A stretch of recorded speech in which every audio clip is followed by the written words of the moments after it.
Una de las verdades más benditas que yo conozco es que Jesús puede venir en cualquier momento. La última oración que encontramos en la Biblia está en Apocalipsis 22:20. Sí, ven, Señor Jesús. Primera Tesalonicenses 1, los versos 9 y 10. Porque ellos mismos cuentan de nosotros la manera en que nos recibisteis y cómo os convertisteis de los ídolos a Dios para servir al Dios vivo y verdadero y esperar de los cielos a su Hijo. Una de las más hermosas y significativas frases en la Biblia es lo que dice el verso 10, y esperar de los cielos a su Hijo, al cual resucitó de los muertos, a Jesús, quien nos libra de la ira venidera. Déjeme decir algo acerca de la última parte de este versículo. ¿Qué es lo que vemos aquí? La terrible realidad de la ira que vendrá. Esa ira divina que está como una espada de Damocles sobre todos los seres humanos. La pendiente ira de Dios. Note que no es solo que Jesús viene, sino que la ira de Dios también viene. ¿Qué es eso? ¿A qué hace referencia? Hace referencia a la gran tribulación. Si usted piensa que hoy en día estamos teniendo increíbles problemas y dificultades, la ira de Dios, la gran tribulación, hará que estos días que estamos viviendo en la actualidad parezcan como paseo de verano en la playa. La ira de Dios, la gran tribulación, será un tiempo infernal en la tierra, será un tiempo de indescriptible sufrimiento. El profeta Daniel advirtió sobre este tiempo. Anota al margen Daniel 12:1. Y será tiempo de angustia, cual nunca fue desde que hubo gente hasta entonces. Será un tiempo de sufrimiento sin paralelo en la historia. Y el Señor Jesús también advirtió sobre esto. Busque Mateo 24, desde el verso 21. Porque habrá entonces gran tribulación, cual no ha habido desde el principio del mundo hasta ahora, ni la habrá. No estamos hablando de una tribulación normal, no estamos hablando de los tiempos oscuros y terribles que los creyentes han conocido y vivido a través de los siglos. Estamos hablando de un tiempo sin precedentes. Daniel habla de tiempos problemáticos. Jesús habló de la gran tribulación y Pablo lo identifica como la ira que vendrá. En el capítulo 6 de Apocalipsis se describe la ira que vendrá. Veamos desde el verso 15. Y los reyes de la tierra y los grandes, los ricos, los capitanes, los todopoderosos y todo siervo y libre, se escondieron en las cuevas y entre las peñas de los montes, y decían a los montes y a las peñas, caed sobre nosotros y escondednos del rostro de aquel que está sentado sobre el trono y de la ira del Cordero. Generalmente hablamos de la gentileza del amor del Cordero, o sea, de Jesús. Pero escúcheme con atención. El amor de Dios es la mitad de la verdad, pero no toda la verdad. Y cuando usted toma solo la mitad de una verdad y la presenta como si fuera toda la verdad, entonces la mitad que no presenta resulta que viene siendo una mentira. Pero, mi amigo, de acuerdo a la Biblia, la otra mitad del amor de Dios es la ira de Dios, la justicia de Dios. El gran día de la ira de Dios se acerca. ¿Y quién será capaz de enfrentarlo? Daniel, Jesús, Pablo y Juan hablan sobre ese evento. Ese día sin paralelo ni precedente en la historia humana va a llegar, y Pablo lo identifica como la ira que vendrá. Con todo lo que sucede a nuestro alrededor en nuestros días, bien se podría decir que las llamas del juicio de Dios están ya apareciendo en el horizonte. Apocalipsis 6, desde el verso 1. Vi cuando el Cordero abrió uno de los sellos, y oí a uno de los 4 seres vivientes decir, como con voz de trueno, ven y mira. Cuando usted escucha truenos, ¿qué es lo que espera? Pues una tempestad, ¿verdad? A Juan se le dijo que mirara. ¿Y qué qué es lo que él vio? Veamos en el verso 2. Y miré, y he aquí un caballo blanco. Vamos a ver 4 jinetes en sus caballos, cabalgando durante la gran tribulación. Algunos llaman a estos los 4 jinetes del Apocalipsis. Y todo esto no es más que una descripción de la frase que Pablo usó cuando dijo, la ira venidera. El primer caballo es el blanco, de dominio. Juan dice, y miré, y he aquí un caballo blanco, y el que lo montaba tenía un arco, y le fue dada una corona, y salió venciendo, y para vencer. ¿Quién es este que monta en un caballo blanco? Mi amigo no es otro que el anticristo. Es la simbología bíblica. Un caballo blanco significa dominio, conquista, triunfo, y durante ese tiempo, el Mesías del diablo, el anticristo, regirá en el mundo. Tiene un arco en su mano, lo cual es símbolo de poder. Tiene una corona en su cabeza, lo cual también significa dominio. Y si usted me pregunta, ¿el mundo en realidad será gobernado por el anticristo? Absolutamente cierto. Jesucristo fue muy claro al respecto. Busque Juan 5:43. Yo he venido en nombre de mi Padre, y no me recibís. Si otro viniere en su propio nombre, a ese recibiréis. Jesús dijo que no le recibimos a él, que es el verdadero Cristo, pero sí recibiremos al anticristo, que vendrá montado en un caballo blanco. De paso, quiero compartir con usted lo que leí en un periódico y que tiene que ver con un nuevo símbolo propuesto para las Naciones Unidas. ¿Sabe cuál es ese nuevo símbolo? Un caballo blanco. El artículo dice que el caballo blanco es símbolo de paz, y cito textualmente parte de lo que dice el periódico. La paloma, como símbolo de paz y fraternidad entre las naciones, enfrenta a un competidor, un caballo blanco. El diseño del caballo blanco fue donado con el propósito de unir pacíficamente los 5 continentes, simbolizado a través de la fortaleza del caballo que asegura libertad y unidad. En la cabeza del caballo habrá 5 cintas de diferentes colores que representan los 5 continentes: Europa, Asia, África, América y Australia. Así que se está impulsando un nuevo símbolo de paz, un caballo blanco, para que unifique al mundo. Y Daniel, haciendo referencia al anticristo, dice que por medio de la paz destruirá a muchos. Segundo, el caballo rojo de la destrucción. Apocalipsis 6:4. Y salió otro caballo, bermejo, y al que lo montaba le fue dado poder de quitar de la tierra la paz, y que se matasen unos a otros, y se le dio una gran espada. El caballo rojo de la destrucción, rojo como el color de la sangre. Y cuando este inspirado anticristo cabalga para conquistar, en su diabólico cerebro no habrá más que esa idea, conquistar, y habrá guerra y terror y destrucción, y la sangre roja lo manchará absolutamente todo. ¿Alguna vez usted ha pensado en nuestro mundo presente, armado hasta los dientes, con toda clase de armas de destrucción? El Medio Oriente es un verdadero polvorín, y en realidad nadie sabe qué naciones tienen armas biológicas o capacidad nuclear o termonuclear. Un gran general norteamericano dijo: sabemos mucho más acerca de la guerra que de la paz.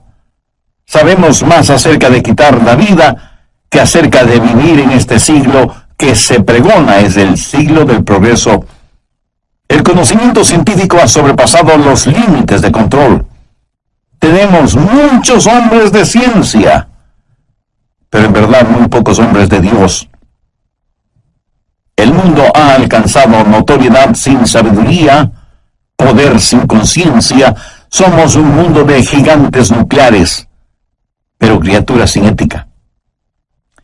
Todo lo que sucede en el mundo está llegando a su clímax. Y la Biblia lo identifica como el gran día de la ira de Dios. Con la llegada del caballo rojo de la destrucción, el espíritu del odio que está en el anticristo inflamará los corazones y las mentes de los seres humanos y causará que los padres maten a sus propios hijos y que se maten entre hermanos. Será un tiempo de indescriptible sufrimiento cuando la espada estará chorreando la sangre de todos aquellos que no han querido recibir la marca de la bestia. Y los cadáveres estarán abandonados en las calles, llenando con olores putrefactos el aire, en donde se mezclarán las lágrimas y el llanto de los vivos con el pedido de auxilio de los moribundos.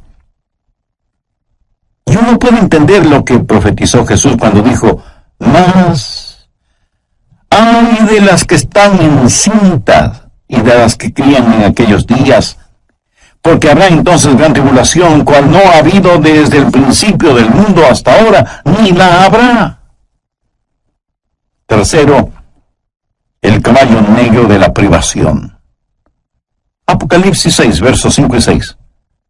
Cuando abrió el tercer sello, oí al tercer ser viviente que decía: «Ven y mira». Y miré, y he aquí un caballo negro, y el que lo montaba tenía una balanza en la mano, y oí una voz de en medio de los cuatro seres vivientes que decía: «2 libras de trigo por 1 denario, y 6 libras de cebada por 1 denario, pero no dañes el aceite ni el vino». ¿Qué representa el caballo negro? Representa hambruna, invariablemente, porque después de una guerra sigue la hambruna. La balanza en este pasaje, usada para pesar harina, habla de la escasez de los alimentos y nos habla de precios elevadísimos y naciones que se mueren de hambre. 1 libra de trigo o cebada representa una comida, y esa comida costará todo un día de trabajo, o sea que será necesario el trabajar todo el día para poder comprar algo para comer. ¿Sabía que ya vivimos en un mundo en donde más de la mitad de la población vive en perpetuo estado de hambre? Ahora imagínense lo que será durante la gran tribulación, cuando los hombres inflamados con un espíritu de odio preferirán ir a la guerra antes que trabajar en la tierra. Por la historia aprendemos que cuando el general romano Tito Vespasiano, en el año 70, cercó a Jerusalén, impidió el abastecimiento de alimentos desde fuera de la ciudad y confiscó todos los alimentos que encontró dentro de la ciudad para su propio ejército. Fue tan la hambruna que se sintió en Jerusalén que, según los historiadores, las madres casi enajenadas por el hambre mataban a sus bebecitos para comérselos. Jesús dijo que un tiempo mucho peor que eso está por venir. Cuarto, el caballo amarillo de la destrucción. Apocalipsis 6, versos 7 y 8. Cuando abrió el cuarto sello, oí la voz del cuarto ser viviente que decía: «Ven y mira». Miré, y he aquí un caballo amarillo, y el que lo montaba tenía por nombre Muerte, y el Hades le seguía. Y le fue dada potestad sobre la cuarta parte de la tierra para matar con espada, con hambre, con mortandad y con las fieras de la tierra. En el original griego, la palabra amarillo describe un color verde amarillento pálido. Este caballo es el de la destrucción, y millones de seres humanos serán destruidos. Esto nos enseña que en los oscuros días de la ira venidera habrá un odio generalizado, inspirado por el anticristo, y las masacres serán las consecuencias de ese odio, y la sangre correrá como ríos, y el hambre producirá muerte, y después de la muerte, el infierno. Se dice que a veces más gente muere después de terminada una guerra que durante la guerra misma. Y usted preguntará: ¿cómo puede ser eso posible? Amigo, después de la guerra hay una explosión de pandemias, infecciones, plagas. Pero en este pasaje, note que después de la muerte viene el Hades. ¿Qué significa eso? La muerte reclama el cuerpo, pero el Hades reclama el alma. Esos van a ser días terribles cuando ni siquiera en el sepulcro usted podrá esconderse de Dios. Y yo creo que los 4 jinetes del Apocalipsis están listos para comenzar su recorrido.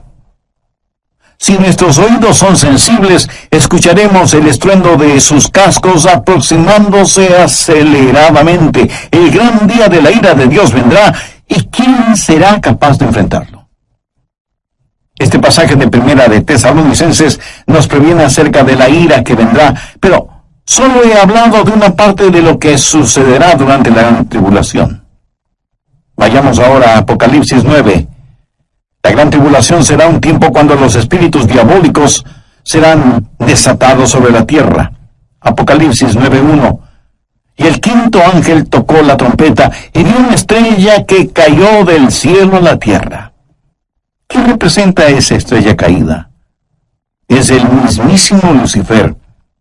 Y se le dio la llave del pozo del abismo, o sea, la llave es entregada a este supercriminal para que abra la cárcel que está en el abismo y deje en libertad a los malévolos espíritus encerrados allí. Y cuando eso pase, cosas increíblemente horrorosas van a suceder. Veamos el verso 2. Y abrió el pozo del abismo, y subió humo del pozo como humo de un gran horno, y se oscureció el sol y el aire por el humo del pozo, y del humo salieron langostas sobre la tierra, y se les dio poder como tienen poder los escorpiones de la tierra.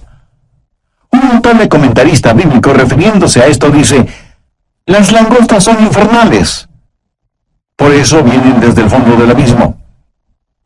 Bueno, aquí no está hablando de langostas comunes.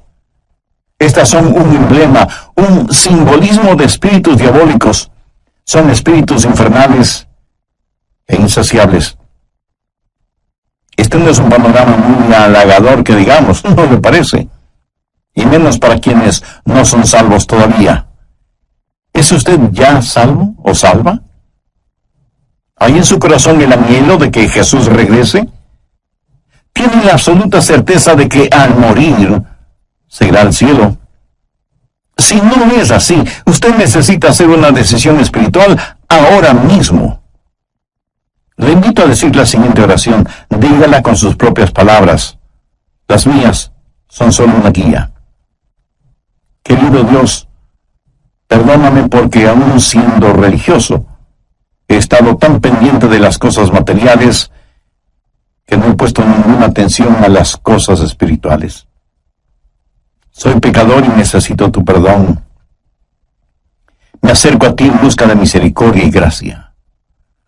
Señor Jesús, te invito a que seas mi Salvador y mi Señor. Lo hago con sincera, ni a cosa verde alguna, ni a ningún árbol, sino solamente a los hombres que no tuviesen el sello de Dios en sus frentes. En el oriente, enormes enjambres de langostas aparecen en cierta época del año y devoran todo cuanto encuentran a su paso, incluyendo la vegetación. Pero las langostas de este versículo son diferentes.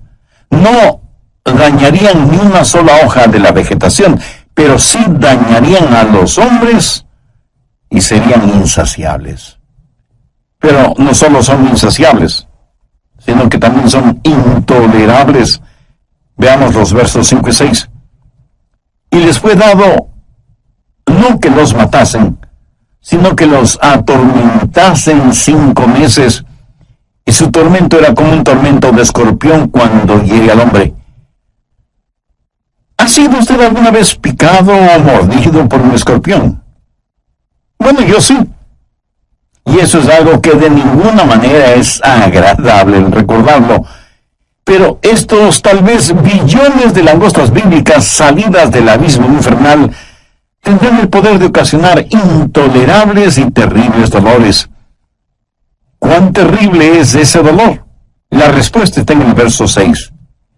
Y en aquel día los hombres buscarán la muerte, pero no la hallarán, y ansiarán morir, pero la muerte huirá de ellos. Los hombres con ansiedad buscarán la muerte, porque la muerte será una bienvenida liberación al tormento ocasionado por estos espíritus diabólicos que estarán en total libertad sobre la tierra. No solo serán espíritus intolerables, sino que además serán espíritus irresistibles. Verso 7. Y el aspecto de las langostas era semejante a caballos preparados para la guerra. Como un ejército bien entrenado, avanzan, marchan, y nadie les puede detener, nadie puede estorbar el vertiginoso marchar de estas fuerzas diabólicas salidas del fondo del abismo de la maldad. Son irresistibles y al parecer invencibles. Apocalipsis 9:7. Y el aspecto de las langostas era semejante a caballos preparados para la guerra. En las cabezas tenían como coronas de oro. ¿Qué significa esto? Significa que a Satanás se le ha dado dominio y está temporalmente en el trono. Es el milenio del diablo. El infierno está de fiesta. Son irresistibles, invencibles e inteligentes. Mire lo que dice la parte final del verso 7. Sus caras eran como caras humanas. En la tipología bíblica, el rostro de un hombre siempre habla de inteligencia. Pero siempre ha sido la sabiduría humana la que ridiculiza la verdad de Dios. El interés de Satanás siempre ha sido el controlar la mente del hombre, no tanto su corazón y conciencia. Los espíritus diabólicos implantan en nuestras mentes ideas de cómo debemos aprender acerca de las estratagemas seductoras de Satanás, pero son estratagemas insidiosas. Verso 8. Tenían cabello como cabello de mujer, sus dientes eran como de león. Mi amigo, estas no son langostas ordinarias. El cabello de mujer habla del carácter seductor y atractivo de las fuerzas diabólicas. La Biblia nos advierte acerca de los espíritus seductores, y el diablo seducirá a millones con encantos femeninos, pero debemos mirar más allá de todo lo que ofrece como atractivos este ángel de luz, porque él es en verdad un león rugiente. La Biblia dice, sus dientes eran como de león, para devorar y destruir a quienes caen coraza como corazas de hierro. ¿Qué significa esto? Que por un periodo de tiempo ellos eran inmunes a cualquier daño. A los débiles y pecadores seres humanos no les servirá de nada el tratar de luchar. ¿Cuán frecuentemente desestimamos el poder de Satanás y nos reímos y hacemos bromas al respecto? Lo cual es una necedad, porque estos espíritus diabólicos son insensibles e inescapables. Note lo que dice la segunda parte del verso 9. El ruido de sus alas era como el estruendo de muchos carros de caballo corriendo a la batalla. Por todas partes el aire está lleno con los ruidos de estos espíritus diabólicos, a quienes usted ni puede ganar en astucia, ni nada. Veamos ahora el verso 10. Tenían colas como de escorpiones y también aguijones, y en sus colas tenían poder para dañar a los hombres durante 5 meses. ¿Sabía usted que el tiempo normal de vida de una langosta es 5 meses? El apóstol Juan usa simbolismos para decirnos que estos espíritus malignos, que tienen colas como de escorpiones, efectuarán su trabajo de herir a los hombres. Tienen el poder para hacerlo. Y como si todo esto fuera poco, esos espíritus son además indivisibles. Verso 11. Y tienen por rey sobre ellos al ángel del abismo, cuyo nombre en hebreo es Abadón y en griego Apolión. Hay un rey sobre estos espíritus. Recuerde que no tenemos lucha contra sangre y carne, sino contra principados, contra potestades, contra los gobernadores de las tinieblas. Abadón o Apolión literalmente significa destrucción. Un poderoso príncipe infernal, tal vez Satanás mismo, es quien los guía para que torturen a los habitantes de la tierra durante la gran tribulación, o sea, durante la ira venidera. En segundo lugar, hay una anticipada espera. Veamos 1 Tesalonicenses 1:10. Y esperar de los cielos a su Hijo, al cual resucitó de los muertos, a Jesús, quien nos libra de la ira venidera. ¿Lo ven? Esperamos por su Hijo Jesús, quien nos libra de la ira venidera. Pregunta, ¿vivirá la iglesia la gran tribulación? ¿Estará la iglesia sujeta a la ira que vendrá? Bueno, personalmente no lo creo, y le diré por qué. Creo que la Biblia claramente enseña que la iglesia será arrebatada, raptada, antes de que la ira llegue. Veamos 1 Tesalonicenses 5:9. Porque no nos ha puesto Dios para ira, sino para alcanzar salvación por medio de nuestro Señor Jesucristo. El apóstol Juan le dijo a la iglesia de Filadelfia la misma cosa. Veamos Apocalipsis 3:10. Por cuanto has guardado la palabra de mi paciencia, yo también te guardaré de la hora de la prueba que ha de venir sobre el mundo entero. Y usted podría preguntarme, pastor, eso es lo que Juan le dijo a la iglesia de Filadelfia, pero no a nuestras iglesias. Vayamos rápidamente a Apocalipsis 3:13. ¿Qué dice? El que tiene oído, oiga lo que el Espíritu dice a las iglesias. Lo que se le dijo a la iglesia de Filadelfia también es para nosotros. Si guardamos las palabras de su paciencia, Él nos librará de esa hora de tribulación. Dios no derrama su ira sobre sus hijos, Él disciplina a sus hijos. Antes de que un reino declare guerra a otro reino, ¿qué es lo que hace? Llama a sus propios ciudadanos a que salgan de ese reino antes de declarar la guerra. Antes de que Dios hiciera llover fuego y azufre sobre Sodoma, el ángel le dijo a Lot, no puedo hacerlo hasta que tú salgas de aquí. Lot y su familia fueron sacados de la ciudad antes de que la ira de Dios se hiciera una realidad. Dios los salvó sacándoles de la ciudad. Antes de que Dios enviara el diluvio en tiempos de Noé, ¿qué es lo que hizo? Arrebató a Enoc antes del diluvio para que fuera como un retrato, una ilustración de que antes de que Dios derrame su ira, Dios salva a los suyos. Dios puso a Noé en el arca como una ilustración de lo que la nación judía experimentaría y saldría del fuego de la tribulación. Si la iglesia va a pasar la gran tribulación, hay ciertas cosas que deben suceder.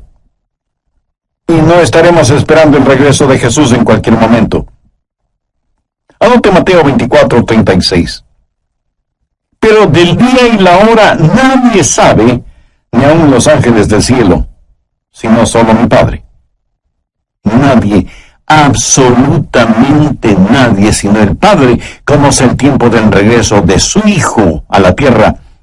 Y en Mateo 24:38, porque como en los días antes del diluvio estaban comiendo y bebiendo, casándose y dándose en casamiento, hasta el día en que Noé entró en el arca, entonces vendrá el Hijo del Hombre. Ahora escúcheme, comer, beber, casarse o dándose en casamiento no es precisamente la gran tribulación. Es cierto que para algunas parejas su cónyuge es una gran tribulación. ¿Qué es lo que dice Mateo 24:42? Velad pues, porque no sabéis a qué hora ha de venir vuestro Señor. Y en el verso 44 leemos, por lo tanto, también vosotros estad preparados, porque el Hijo del Hombre vendrá a la hora que no pensáis. Si la iglesia va a pasar por la gran tribulación, puedo simplemente comenzar a marcar los días. La tribulación durará 7 años. La divido en 2 periodos de 3 años y medio y puedo comenzar a contar.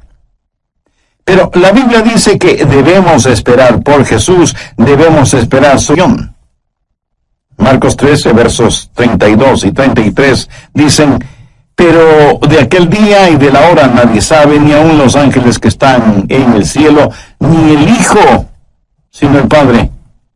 Mirad, velad, llorad, porque no sabéis cuándo será el tiempo.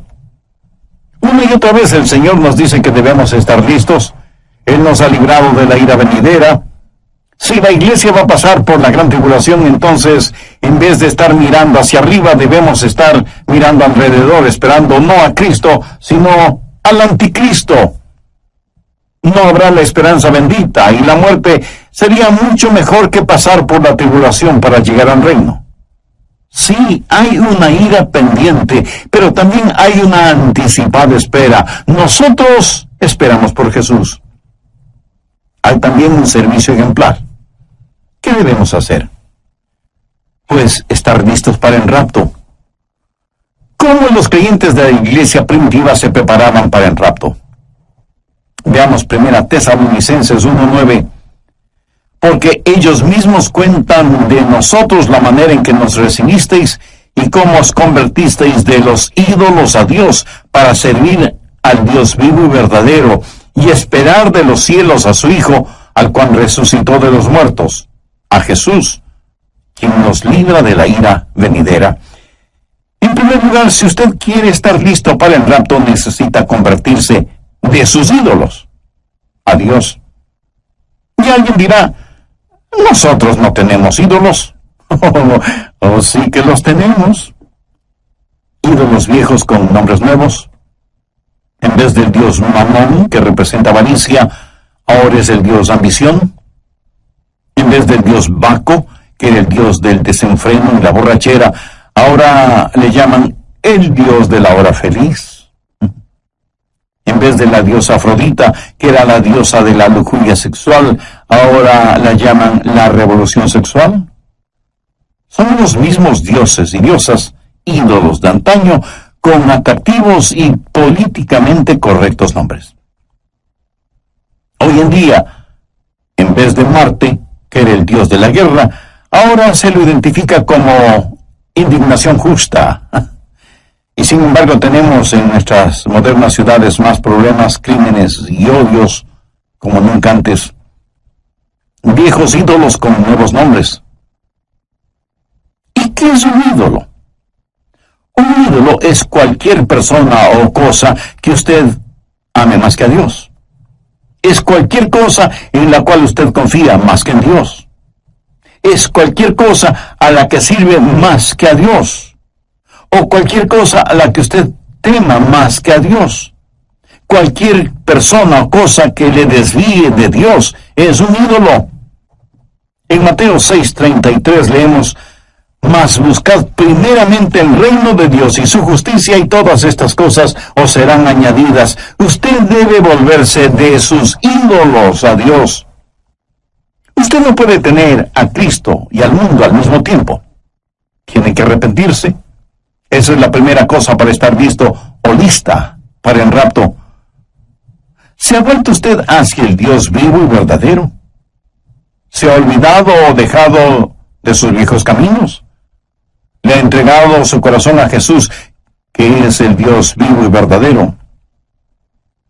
En segundo lugar, hay que servir al Dios vivo y verdadero. Algunos de ustedes me dirán: Pastor Adrián, yo creo las cosas que usted predica sobre profecía. Bueno, muchas gracias. Ahora permítame decir con toda la unción, función y emoción de mi alma: si usted cree en lo que estoy predicando hoy, usted debe empezar a servir a Jesús. Por favor, saque su cabeza de las nubes proféticas y ponga sus pies en la tierra.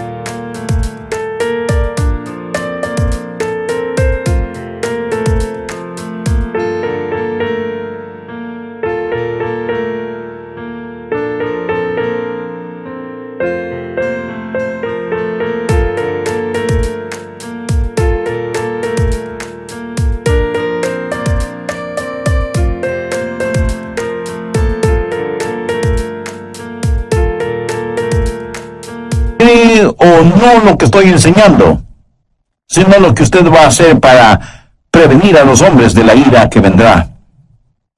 Y debemos trabajar hasta cuando Jesús regrese y luego nos juntaremos en nuestro hogar celestial. Tercero, hay que esperar el regreso de Jesús. Esos creyentes esperaban por Jesús no como un último recurso o como una escalera de incendios, sino que estaban diciendo: ven pronto, Señor Jesús. Estaban esperando su regreso, ansiaban su venida, vivían con esa expectativa, oraban por su venida y muchos literalmente murieron diciendo: ven, Señor Jesús. Como ilustración le contaré que una joven mujer estaba en la estación del tren esperando a su novio, que venía para casarse, y ella estaba ahí, esperando con ansiedad el tren. El anciano jefe de la estación también estaba allí, con sus horarios de llegadas y salidas de trenes.